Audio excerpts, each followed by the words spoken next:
Archaeologists found bread in Switzerland. It was baked around 3700 BC. It was naturally leavened and wild fermented, already thousands of years into a tradition that would outlast every empire on Earth. For 5 millennia, every civilization that baked bread did it the same way, with a living culture of wild organisms and time.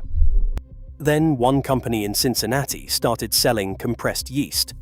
By the 1920s, they controlled more than 90% of the American market. Today, virtually every loaf on a supermarket shelf is raised with commercial yeast in under 2 hours. No long fermentation, no living culture. The solution that fed every civilization before ours was not improved. It was made economically inconvenient. That solution is long fermentation sourdough and the living microbial community inside it. 5,000 years of living bread. The bread found at Thuan, on the shores of Lake Biel in Switzerland, dates to roughly 3700 BC. That predates written language. Someone mixed flour and water, let wild organisms do their work, and baked the result into something we would still recognize. Nobody taught them microbiology, they just knew it worked. By 1500 BC, the Egyptians had turned this into an industry. Tomb art and clay bread molds document large-scale leavened baking organized around fermentation. Bread was woven into diet, trade, and ritual. The Nile fed the grain fed the culture, and the culture was alive because the bread was alive. Greece and Rome inherited this. Roman bakers refined the practice into a profession with real social standing. In the 1st century AD, Pliny the Elder wrote down what every working baker already knew. You save a piece of yesterday's fermented dough. You use it to start today's batch. That carried over dough, teeming with wild yeasts and lactic acid bacteria, was the engine. Pliny's Naturalis Historia gives us one of the earliest written descriptions of what we now call sourdough practice. Medieval Europe never lost this. Bakers' guilds across the continent codified exactly how starters were maintained and when loaves had to be scheduled. In the rye-growing regions of northern and eastern Europe, high-acid sourdough was not optional. It was the only way to keep dense rye loaves from spoiling. The acidity was preservation. The fermentation was the shelf life. The tradition crossed oceans. When European colonists arrived in North America in the 1600s, they brought their starters with them. Commercial yeast did not exist yet. A healthy starter was the difference between bread and nothing. During the California Gold Rush, miners in remote mountain camps depended on sourdough starters. Supply lines were weeks away. They reportedly slept with their crocs to keep them from freezing in the night. The word sourdough stopped being just a bread type. It became slang for the toughest old-timers, the ones who had survived long enough to keep their culture alive. Some of those starters survived too. The Paratos Sourdough Library in Belgium preserves starters claimed to trace back to Klondike-era miners. Others come from Swiss families spanning 5 or 6 human generations. A jar of flour and water, fed and passed down across more than a century. Living history, maintained by hand. And if you want to uncover more of this hidden history, subscribe. You cannot miss the next piece of this suppressed system, because for 5,000 years, the knowledge of how to keep a fermentation culture alive passed from baker to baker. No factory, no patent, no supply chain, just flour, water, wild organisms, and time. Then something changed. Something that moved faster than any tradition could adapt to. The Fleischmann brothers and the yeast machine. In 1868, 2 immigrant brothers from Austria-Hungary set up a small operation in Cincinnati, Ohio. Charles and Maximilian Fleischmann had watched Viennese bakers work with compressed yeast cakes, dense, shelf-stable blocks of commercial baker's yeast that could raise dough in a fraction of the time a sourdough starter required. They adapted those techniques. They scaled them. They built a business around a simple economic promise: faster bread every time, with no culture to maintain and no skill required. For the first few years, their market was limited. Distribution was the problem. Compressed yeast needed cold storage, and cold storage in the 1860s meant ice, which meant cities. Rural households still kept their starters. Home bakers still fed their cultures every few days the way their grandmothers had taught them. The Fleischmanns needed a way past that geography. What changed their trajectory was theatre. At the 1876 Philadelphia Centennial Exposition, Fleischmanns operated the Vienna Model Bakery, a live demonstration kitchen inside one of the most heavily attended World's Fairs in American history. Millions of visitors walked through. They watched bakers produce soft, uniform, fast-rising loaves using compressed yeast. They tasted the results. The bread was consistent, white, and light. It felt modern. That single exhibition accelerated public adoption faster than any advertising campaign could have. Then, refrigerated railcars arrived. Through the 1880s, the rail network carrying cold cargo expanded rapidly across the United States. Fleischmanns built a distribution system around it, horse-drawn carriages for local delivery, refrigerated cars for long hauls. For the first time, compressed yeast reached rural towns and farming communities that had never been able to buy it. Bakeries that had spent decades maintaining starters now had an alternative sitting on a supply shelf. The economic logic was simple: a 2-hour yeast loaf versus a 24-hour sourdough loaf. For a bakery running multiple shifts, that gap was not a preference. It was a production constraint. More loaves per day meant more revenue per square foot of floor space. By the late 1920s, Fleischmanns controlled more than 90% of the US market for commercial yeast. Sourdough was not banned. What happened was quieter and more permanent. The infrastructure of American baking rebuilt itself around commercial yeast. Once that infrastructure was in place, there was no economic reason to go back. Bakeries optimized their equipment, their schedules, and their flour contracts around fast fermentation. Reverting to long fermentation would have meant rebuilding all of it from scratch. Marketing finished what economics had started. Fleischmanns and its competitors ran sustained advertising campaigns, framing compressed yeast as the scientific, modern, reliable choice. Cookbooks issued in partnership with yeast companies began omitting sourdough recipes entirely. Sourdough was reframed as something rural, outdated, and difficult. Something your grandmother did because she had no other option. Once a technology gets framed that way, it loses institutional support fast. Baking schools stopped teaching starter maintenance. The knowledge that had passed from baker to baker for 5 millennia began to thin. Not because the bread was worse, but because the economics of the 20th century had no patience for a process that took a day when an alternative took 2 hours. What the Fleischmanns built in America, a British research laboratory, would take further than anyone had imagined possible. Not just faster bread, but a process that replaced hours of fermentation with minutes of mechanical force. Chorleywood, and the death of fermentation. In 1961, a research laboratory in a quiet English town solved a problem that commercial bakers had been circling for decades. The problem was not quality. It was not nutrition. The problem was time. The gap between what a long fermented loaf required and what a supermarket supply chain could tolerate was the challenge. The British Baking Industries Research Association, working out of Chorleywood in Hertfordshire, closed that gap permanently. What they built was called the Chorleywood bread process. By the 1960s, biology simply would not move fast enough for the supermarket age. Researchers at Chorleywood did not find a better way to ferment. They found a way to replace fermentation entirely, not with chemistry, but with mechanical violence. The process worked like this. Traditional fermentation lets wild organisms and commercial bakers' yeast generate gas and acids over many hours. Chorleywood replaced all of that with high-speed mechanical mixers running at intense energy. Dough structure that fermentation builds over 12 hours was now forced into existence in minutes. Extra commercial yeast was added to compensate for the missing fermentation time. Hard fats were blended in. Oxidizing agents, including ascorbic acid, were used to condition the dough and stabilize the structure. The result was a loaf that held together and sliced cleanly. It lasted on a shelf far longer than any naturally fermented bread could without preservatives.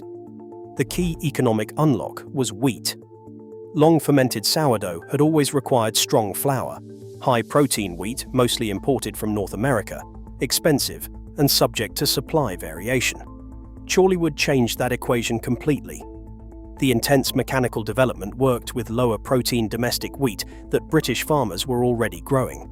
Millers no longer needed to blend expensive imports. The entire supply chain got cheaper from field to shelf. The numbers tell the story. A long-fermented sourdough loaf takes between 12 and 36 hours from mixing to finished bake.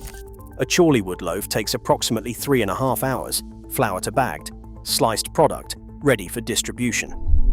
For an industrial bakery producing hundreds of thousands of loaves a week, that difference is not a detail. It is the entire business model. By 2009, roughly 80% of all bread in the United Kingdom was made using the Chorleywood bread process. The process spread beyond Britain into Australia, New Zealand, and India, wherever centralized industrial baking and supermarket distribution grew together. A BBC report in 2011 put specific numbers on what had happened to the British loaf. Chorleywood bread was approximately 40% softer than traditional bread. It was cheaper to buy. It had more than double the shelf life. Those three qualities, Chorleywood softness, low price, and long life, were exactly what supermarket logistics required. They were not accidents. They were the design. The consumer standing in the bread aisle had no way to know any of this. Chorleywood bread did not announce itself on packaging. The additives and processing aids were permitted under food regulations and labeled generically. Ascorbic acid appears on ingredient lists as E300. That number tells a shopper nothing about what it is doing to the dough. The product on the shelf simply said bread. The distance between that word and the process that produced it was total. Supermarket economics locked the system in place, exactly as the yeast infrastructure had locked bakers in America a generation earlier. Retailers rewarded uniformity, volume, and long shelf life. Chorleywood bread delivered all three without friction. A naturally fermented sourdough loaf fit poorly into that system. Shorter keeping time, irregular shape, denser crumb. None of that worked in a distribution chain designed around ambient transport and weekly shelf restocking. Sourdough was not banned from supermarkets. It was simply incompatible with how supermarkets operated. What happened was a convergence. Yeast manufacturers whose revenues depended on input-intensive baking, industrial bakeries competing on cost and volume, supermarket chains selecting products that matched their logistics. Each party was making a rational economic decision. Together, those decisions produced the same outcome a conspiracy would have: a food system in which long fermentation had no commercial home. The living microbial community inside every traditional loaf was replaced. The wild yeasts, the lactic acid bacteria, the acid environment they created together, gone. A machine and a clock took their place, and almost nobody noticed what the fermentation was actually doing. As those industrial loaves filled the shelves, something started happening to how people related to wheat. Bloating, blood sugar swings, a slow, creeping sense that bread, the food humans had eaten safely for 5,000 years, was somehow the problem. We blamed the grain. We blamed genetics. Researchers found something different. The biology had not changed. The filter had just been removed. The biology did not wait for anyone to notice it was gone. While Chorleywood bread filled supermarket shelves, researchers were quietly measuring what the old process had actually been doing inside the dough. What they found was not minor. The simplest difference is shelf life. The acids that give sourdough its tang are produced by lactic acid bacteria during long fermentation. They drop the dough's pH low enough to stop mold and spoilage organisms cold. That natural acidity is why a properly fermented loaf keeps for days without preservatives. Commercial baker's yeast does none of this. It makes gas. It stops there. Every industrial loaf that lasts on a shelf does so because of additives. They do the job that fermentation used to do for free. The next difference is minerals. Whole grains contain a compound called phytic acid. It binds iron, zinc, magnesium, and calcium in your digestive tract and blocks absorption. You eat the mineral, you do not get the mineral. Sourdough fermentation activates the enzyme that breaks phytic acid apart before the bread reaches your gut. A controlled study on flatbread measured this directly. Phytic acid dropped by roughly 45% using a sourdough starter at 30% of the dough. Rye sourdough research pushed further. After 24 hours of fermentation, phytic acid fell by up to 70%. Mineral absorption rose by approximately 30%. Milling and baking alone cannot do this. The fermentation was doing nutritional work that no shortcut replaces. Blood sugar tells a similar story. A review of 18 separate clinical trials found that sourdough bread produced a smaller spike in blood glucose than industrial bread. The difference was still measurable 2 hours after eating. Typical sourdough carries a glycemic index around 54. Standard white or whole wheat yeast bread sits at roughly 71. That gap moves sourdough from the high end of the glycemic index into the low end. The acids produced during fermentation slow starch digestion. The biology was doing this for 5,000 years before anyone had a name for glycemic index. Then there is gut tolerance. Wheat contains proteins that trigger gut inflammation and fermentable sugars called fructans. Both are well-established triggers for irritable bowel syndrome. Research supported by the Minnesota Wheat Research and Promotion Council tested sourdough fermentation across multiple wheat varieties, modern and heritage, and found it was very effective at reducing both. A 2022 study confirmed that properly managed sourdough cut fructan levels significantly. For people who gave up wheat because wheat hurt them, the problem may not have been wheat, it may have been the absence of fermentation. The most dramatic findings involved gluten. Selected lactic acid bacteria combined with protein-breaking enzymes degraded gluten in wheat flour. In experimental conditions, they brought it below 10 parts per million. A small pilot trial gave celiac children products made from this flour daily for 60 days. No measurable intestinal damage appeared. A separate trial found that 13 out of 17 celiac patients reacted to ordinary baker's yeast wheat bread. None reacted to a specially fermented sourdough bread made with selected bacteria and non-toxic grains, including oat, millet, and buckwheat. The caveat here is real and non-negotiable. These were experimental sourdoughs, specially formulated with specific bacterial strains and enzymes. Standard wheat sourdough baked at home does not reach the legal gluten-free threshold of 20 parts per million. It is not safe for celiac disease unless specifically formulated and independently tested. These trials point toward a future possibility. They are not a current prescription. What all of these findings share is a single variable: time. The minerals, the blood sugar response, the gut tolerance, the gluten reduction. Every one of them depends on fermentation lasting hours, not minutes. Strip the time out, and the biology cannot do its work. That is exactly what industrial baking did. San Francisco sourdough never fully disappeared.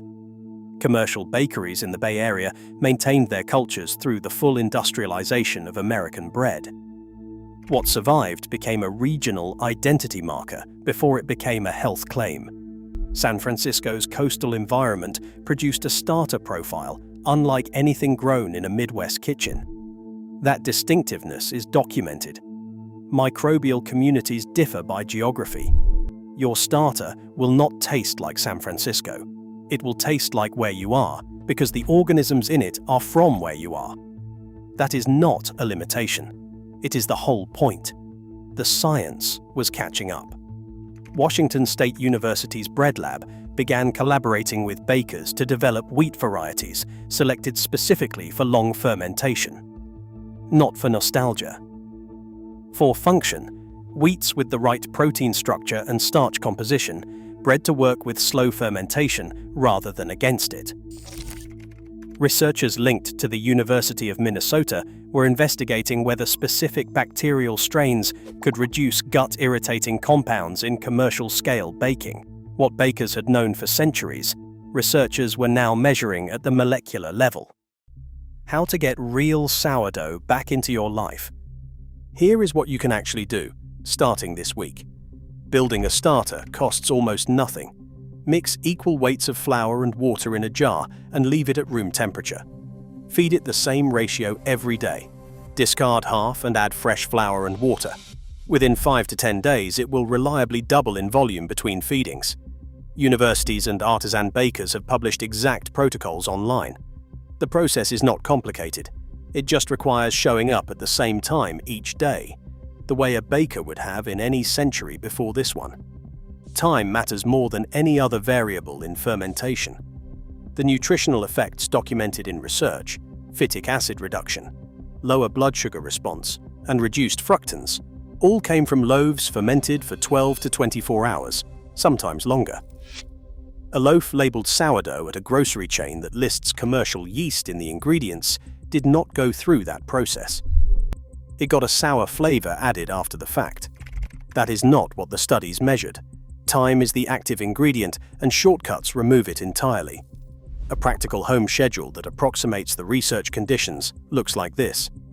Mix your dough in the evening. Bulk ferment at room temperature for 3 to 5 hours, folding the dough every 30 to 45 minutes to build structure. Then shape it, put it in the refrigerator, and cold-proof it for 8 to 24 hours. Bake the following morning. Your active labor across the whole process is under 30 minutes. The rest is time doing its work without you. The cost of maintaining a starter is genuinely low. Refrigerate it between bakes and feed it once a week. You need as little as 50 to 100 grams of flour and water per week to keep it alive. The premium in sourdough baking is not raw materials, it is attention and patience. 500 grams of flour produces roughly 750 to 850 grams of finished loaf. The sourdough loaf has more dry matter per gram. Industrial Chorleywood loaves incorporate higher water percentages to add weight. The consumer is paying for water content. The starter you build can go far beyond bread. Use it for pancakes, waffles, crackers, and pizza dough. Every grain-based food in your kitchen can carry the same long fermentation. The biology scales to whatever you feed it. When buying rather than baking, the ingredient list is your only reliable filter. Flour, water, salt. That is a real sourdough. The moment you see yeast, dough conditioners, or bread improvers on the label, the fermentation was either skipped or shortened. Sourdough flavored is a marketing phrase that carries no process requirement. As demand for sourdough grew, so did the number of products using the word without the process behind it. Supermarkets expanded their sourdough ranges. Most of those loaves were made with commercial yeast and were acidified with added acids to mimic sourdough flavor. They fermented for no longer than any other industrial loaf. The Real Bread campaign documented this pattern and pushed regulators to close the labeling gap. They argued that a product using the term sourdough should list fermentation time and declare any added acids or improvers. That legal definition does not exist in most markets. The word sourdough on a package remains a marketing choice, not a process guarantee. For people managing IBS or sensitivity to wheat sugars, not celiac disease, sourdough formulations using specific bacterial strains have shown reduced symptoms in small controlled trials. Ask a bakery whether they use long fermentation and which flour varieties they source. More artisan bakers are treating fermentation time as a quality signal worth advertising. Find the ones who do. If you have celiac disease, home-baked wheat sourdough is not the answer, not yet at least. The pilot studies are genuine and the science is moving. Again, those breads were specially formulated in laboratory conditions. That gap has not closed yet. During the early 2020 lockdowns, millions of people turned to sourdough simultaneously. Flour sold out in days. Starter maintenance communities exploded overnight. The pandemic did not create interest in sourdough from nothing. It stripped away the excuse most people had given themselves for not trying, that they did not have time. Suddenly, time was the one thing available. What that boom exposed was a gap the industrial system had quietly widened over 60 years. People who had never baked anything did not know where to start because the knowledge had not been passed down. Their parents had not baked sourdough. Their grandparents might have, but that generation was mostly gone. The instructions existed in books and online archives, but the embodied knowledge was different. The feel of a properly developed dough, the smell of a starter at peak activity, the judgment that comes from watching a culture behave across seasons. That had thinned to near nothing in most families. The 2020 boom was not a trend. It was a generation realizing what had been taken from them. The Piratos Sourdough Library in Belgium preserves dozens of starters from families and bakeries across multiple countries. Some of those cultures are claimed to be over 100 years old. They are fed on schedule by library staff, catalogued, studied, and kept alive. Someone recognized that what was being lost was not a recipe. It was a living organism with a history. Wild yeasts and lactic acid bacteria that had co-evolved with human baking practices across generations, shaped by the specific grains, hands, and environments of the families that kept them. A jar of flour and water, fed carefully and kept warm, will capture those organisms from your local environment within days. The chain broke. You can pick it back up. Subscribe to Grassling. We cover what the food industry buried and what you can still get back.